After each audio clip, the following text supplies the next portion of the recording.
الحمدللہ رب العالمین والصلاة والسلام علی سید الانبیاء والمرسلین اما بعد فاعوذ باللہ من الشیطان الرجیم بسم اللہ الرحمن الرحیم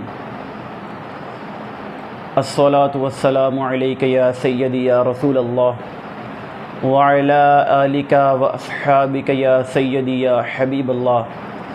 الصلاة والسلام علیک یا سیدی یا رسول اللہ وعلی آلک واصحابک یا سیدی یا حبیب اللہ۔ انسان کے دو پہلو ہوتے ہیں، ایک اس کا مادی پہلو ہوتا ہے، ایک اس کا روحانی پہلو ہوتا ہے۔ اور انسان جب تکالیف، مصیبتیں، بہت ساری ہر قسم کی تکلیف کو جب برداشت کر لینے کے بعد جب وہ سکون کی تلاش میں نکلتا ہے تو بہت سارے مذاہب ایسے ہیں کہ جو بہت سارے طریقے بتاتے ہیں سکون کے۔ کچھ مذہب ایسا ہے جو یوگا بتاتا ہے، کچھ ایکسرسائز، کوئی کچھ بتاتا ہے،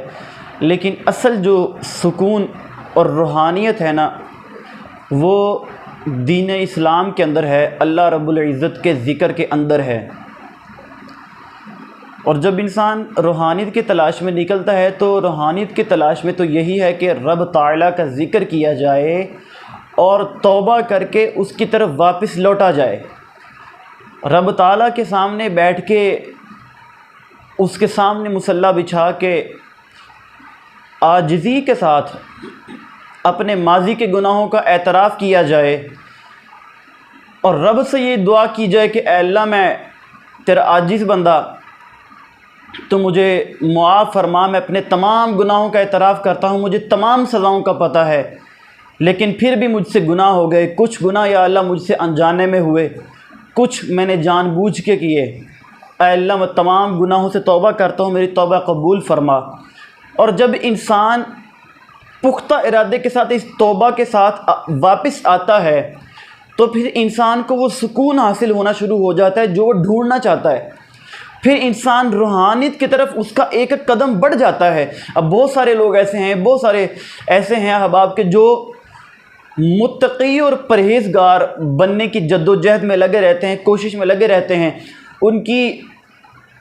ہر ممکن کوشش ہوتی ہے، ہر حربہ اپناتے ہیں کہ میں اس قدم پر نکلوں، اس سائڈ پر نکلوں، مجھے کوئی طریقہ ملے کہ میں اللہ کا قرب حاصل کر سکوں، میں متقی پرہیزگار بن جاؤں۔ اگر میرا رستہ اس طرف ہو، میں جس طرف جاؤں مجھے کوئی نہ کوئی رستہ، مجھے کنارہ مل جائے، میں اس گناہوں کے دلدل سے نکل کر میں اللہ کی طرف آ جاؤں، میری نیکیوں میں اضافہ ہو جائے۔ حضرت مجدد الفسانی علیہ الرحمہ فرماتے ہیں کہ انسان اگر ان 10 چیزوں کو اپنا لے تو وہ متقی و پرہیزگار بن جاتا ہے۔ اور وہ 10 چیزیں کون سی ہیں؟ اپنی زبان کو غیبت سے بچانا، دل کو بدگمانی سے بچانا اور مسخرہ پن سے بچنا، اپنی آنکھ کو حرام دیکھنے سے محفوظ رکھنا اور ہمیشہ سچ بولنا۔ آج کی ویڈیو میں یہ 5 پوائنٹ جو ہیں ہم ان کے متعلق جو بھی گفتگو ہے ملاحظہ فرمائیں گے انشاءاللہ عز و جل۔ اگلی ویڈیو کے اندر جو اگلے 5 پوائنٹ ہیں ان کا تذکرہ کیا جائے گا۔ سب سے پہلے حضرت مجدد الفسانی علیہ الرحمہ بیان فرماتے ہیں کہ اپنی زبان کو غیبت سے بچانا۔ دیکھیے کہ جب ہمارے اندر یہ بات بیٹھ جاتی ہے، رائج ہو جاتی ہے کہ فلاں جو شخص ہے، ہم نے اس کے پیٹھ پیچھے اس کی باتیں کرنی، اس کی برائیاں کرنی ہیں، تو جب ہم اس کی غیبت کرتے ہیں تو ہمیں تو پھر 1-2 منٹ کے لیے سکون ہی نہیں ہے نا۔ ہم تو ہر 10 منٹ کے بعد، 20 منٹ کے بعد، آدھے گھنٹے بعد ایک بندہ ڈھونڈیں گے کہ جس کے پاس بیٹھ کے ہم اس کی برائیاں کریں، ہم اس کے متعلق بتائیں کہ وہ شخص ایسا ہے، وہ شخص ایسا ہے۔ تو جب ہمارے اندر یہ بات بیٹھ جائے گی اور ہر آدھے گھنٹے بعد ہمیں ہمارے اندر سے ایک ایسی عادت اٹھے گی جو ہمارے اندر رائج ہو چکی، بیٹھ چکی ہے، عادت اٹھے گی کہ میں اس کی برائیاں کر لوں، اس کے پاس بھی کر لوں، اور جس شخص کے پاس وہ بندہ بیٹھتا ہے میں اس کے پاس جاؤں، اس کو بتاؤں بھی نہیں وہ بندہ تو ایسا ہے، وہ تو ایسا ہے، وہ ایسا ہے۔ اب زبان سے غیبت کرتے رہنا اور پھر یہ کہنا کہ زبان سے غیبت کرتے ہوئے بھی دل کو قرار آ جائے، دل کو سکون آ جائے, دل رب کے ذکر سے لبریز ہو جائے, دل رب کے ذکر سے جگمگا اٹھے, تو یہ کیسے ہو سکتا ہے جب سکون ہی نہیں, جب اس زبان کو سکون نہیں, اور جب اس زبان سے تم 10 منٹ کے بعد, آدھے گھنٹے کے بعد ہم جب اس کی غیبت کرتے جاتے ہیں, آگے ہم بتاتے جاتے ہیں, تو یہ پھر دل کو چین تو نہیں آئے گا نا. جب دل کو چین نہیں آئے گا تو پھر سکون اور قرار نہیں مل پائے گا, اور جب اس دل کو سکون قرار نہیں نہ مل پائے گا تو انسان کبھی بھی پرسکون طریقے سے محبت خشوع و خضوع سے بیٹھ کے رب تعالیٰ کا ذکر نہیں کر سکتا. دوسرا آپ کیا بیان فرماتے ہیں کہ دل کو بدگمانی سے بچانا. ہمارے دل میں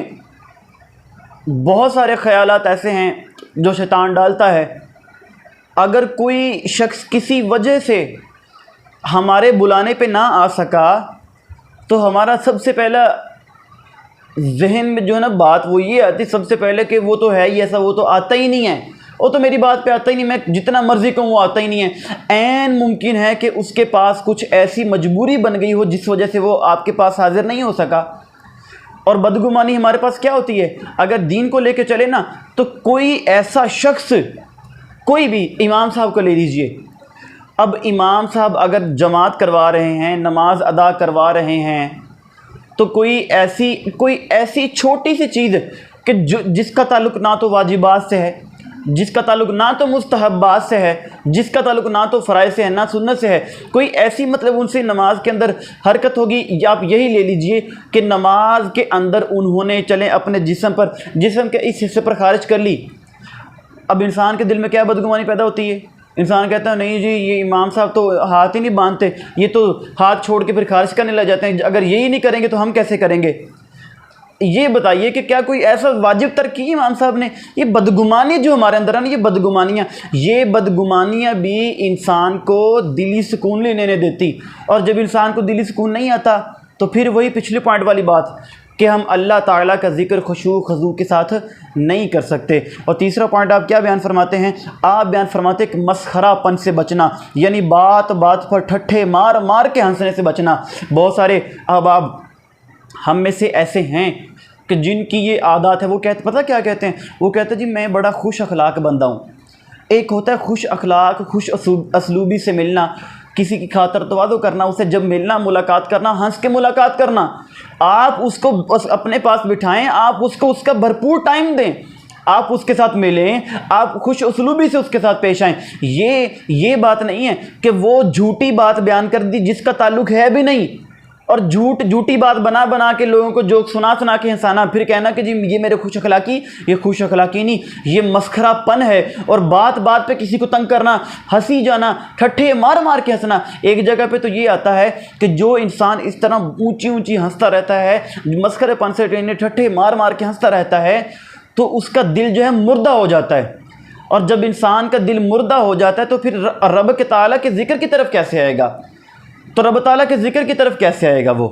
اور جب اس کا دل مردہ ہو گیا تو دل کے اندر نور تو آنا ہوگا نا. وہ دل کے اندر نور کیسے آئے گا؟ سب سے پہلا پوائنٹ وہ کہ اپنی زبان کو غیبت سے بچا لے, اور پھر دل کو بدگمانی سے کرنے سے بچا لے. اگر ہو گیا تو کوئی مسئلہ نہیں, دل کو سمجھائے. شیطان وسوسہ ڈالتا ہے, اسے کہیں کہ نہیں ہو سکتا ہے, مجبوری ہو سکتی ہے, غلط فہمی, دل میں جو غلط فہمی بیٹھتی ہے نا, ان کو ہمیں اپنے اندر نا جذب جو کر لے اس کو نکالنا ہوگا, اس کو اپنے اندر سے رفع دفع کرنا ہوگا, غلط فہمی کو, بدگمانی کو رفع دفع کرنا ہوگا. اور تیسری بات کیا بیان فرمائی, آپ بیان فرماتے کہ مسخرہ پن سے بچنا, اور اس چیز سے بھی ہمیں حتی الامکان بچنے کی کوشش کرنی ہے. پھر آپ بیان فرماتے کہ اپنی آنکھ کو حرام دیکھنے سے محفوظ رکھنا. اس پوائنٹ پہ جتنی گفتگو کی جائے وہ کم ہے. اگر 1-2 گھنٹے بھی اس کے لیے ہوں, 4-5 گھنٹے بھی اس کے لیے ہو نا, تو اس پر گفتگو ختم نہ ہو. اپنی آنکھ کو حرام دیکھنے سے محفوظ فرمانا. اور جب ہم کیا کرتے ہیں, ہم اگر کسی کے ساتھ کوئی ان کے گھر کی فیملی ہے, تو اگر ہم اس سے بات چیت کریں, پتہ کیا کہتے ہیں کہ جی میں اس کو بہن کے نظر سے دیکھ رہا تھا. اگر آپ اس کو بہن کی نظر سے دیکھ رہے تھے تو آپ یوں کیوں نہیں کرتے کہ آپ اپنی بہن کو لے کر باہر جائیں, اور آپ کا کوئی دوست دیکھے, اسے کہے کہ بھی میری بہن کو بہن کی نظر سے دیکھ. اگر وہ اس کو دیکھے تو ہم اس کو کیا کہتے ہیں, کہ نہیں تو کیوں دیکھ رہا ہے, اور اس وقت ہماری غیرت جاگتی ہے. اپنی گھر کی بات آئے تو غیرت جاگے, اور جب آپ کسی کی طرف دیکھیں تب آپ کی غیرت نہیں جاگتی. تب ہماری غیرت تب بھی تو جاگنی چاہیے نا۔ وہ ایک علامہ صاحب نے خوب بیان فرمایا، آپ بیان فرماتے ہیں کہ جب ہمارے ہاں شادی کا کوئی فنکشن ہوتا ہے، جب مہندی کا کوئی فنکشن ہوتا ہے تو اس مہندی کے فنکشن پر باہر سے اللہ اکبر استغفر اللہ لڑکیاں لا کر نچوائی جاتی ہیں، اور لوگ واہ واہ کہتے ہیں، دوست واہ واہ کہتے ہیں، اور ہم کہتے ہیں کہ دیکھو بتاؤ بھی کیسا ڈانس تھا، تو کہتے ہیں مزہ تو تب آئے، بات تو تب بنے نا کہ جب تم اپنے گھر سے اپنی بہنوں کو کہو کہ آؤ ذرا اسٹیج پر اور وہ ڈانس کرے، تب دوستوں کو تم کہو بتاؤ بھی کیسا تھا، تب کیا ہوگا؟ ہماری غیرت جاگ جائے گی، تب ہماری غیرت جاگ جائے گی۔ یہ جو آنکھ سے حرام بار بار دیکھنا ہے نا، یہ چیز انسان کے دل کو مردہ، انسان کے چہرے سے نور جو ہے نا اس کو لے جاتی ہے۔ اور حضور نے فرمایا، میں مفہوم عرض کرنے لگا ہوں، کہ جو شخص اپنی شرمگاہ کی حفاظت نہیں کرتا اور حرام دیکھنے سے باز نہیں ہے تو اللہ تعالیٰ ان کے چہروں کا نور لے جاتا ہے، اللہ رب العزت ان کے چہروں کا نور لے جاتا ہے۔ تو ہمیں اس بات سے بھی محفوظ رہنا ہے، اور اگر ہم متقی و پرہیزگار بننا چاہتے ہیں، پھر آخری پوائنٹ جو پانچواں آج کی ویڈیو کے لیے آخری ہوگا، انشاءاللہ اگلے پانچ پوائنٹ وہ اگلی ویڈیو میں تذکرے کیے جائیں گے۔ آخری پوائنٹ جو ہے کیا فرمایا کہ ہمیشہ سچ بولنا۔ ہماری عادات ہوتی ہیں کہ ہم نے کوئی بھی بات ہوتی ہے تو اس بات کو ہم نے ایسے چھپانا ہوتا ہے، کسی بھی مقصد کے لیے، کسی بھی لحاظ سے ہو سکتا ہے، کسی پہلو سے ہو سکتا ہے، ہم اس سے بات کر کے جھوٹ بولتے ہیں، اور پھر جب ایک جھوٹ بول لیا اس بات کا آگے کہنے کی پھر تحقیق شروع ہو گئی، اور جب تحقیق شروع ہو گئی تو پھر ہمیں ایک اور جھوٹ بولنا پڑتا ہے، ہم بے چین ہو جاتے ہیں، ہمارا دل بے قرار، سکون نہیں آتا، دلی سکون ہمارا چھن جاتا ہے۔ ہم کیوں؟ ہم ایک اور جھوٹ سوچنے لگتے ہیں، پھر تیسرا، پھر چوتھا، پھر سوچتے جاتے ہیں، اب کیا بہانہ بناؤں، اب کیا جھوٹ بولوں۔ جب یہ جھوٹ بول کے ہم اپنے دل کو بے سکون کر رہے ہیں، بے چین کر رہے ہیں، تو پھر بتائیے جب آپ نماز ادا کرنے جائیں گے تو نماز کے اندر یہ وسوسہ آئے گا کہ نہیں آئے گا کہ اب میں اس شخص سے کیا بہانہ بناؤں، اس سے اب میں کیا جھوٹ بولوں؟ تو بجائے اس کے کہ ہم اپنے دل کو بے سکونی دیں، بے چینی کر دیں، تو ہم ان 5 باتوں پر عمل پیرا ہوں، اور جو اگلی 5 باتیں اگلی ویڈیو میں بیان کریں گے، ہم ان 5 باتوں پر عمل پیرا ہوں۔ اور جب ہم ان باتوں پر عمل پیرا ہوں گے، عمل پیرا ہونے سے مراد صرف لفظی عمل پیرا نہیں ہے، عملی عمل پیرا ہونا ہے، ہمیں عمل کر کے دکھانا بھی ہے، اپنے آپ کو بدلنا ہے۔ اور جب ہم عمل کرنا شروع کرتے ہیں نا، تو ہمارا سب سے پہلے یہ ہوتا ہے دوست، ہم دوسرے کو بری نگاہ سے دیکھنا شروع کرتے ہیں۔ جب 5 وقت کی نماز پڑھنے لگ گئے،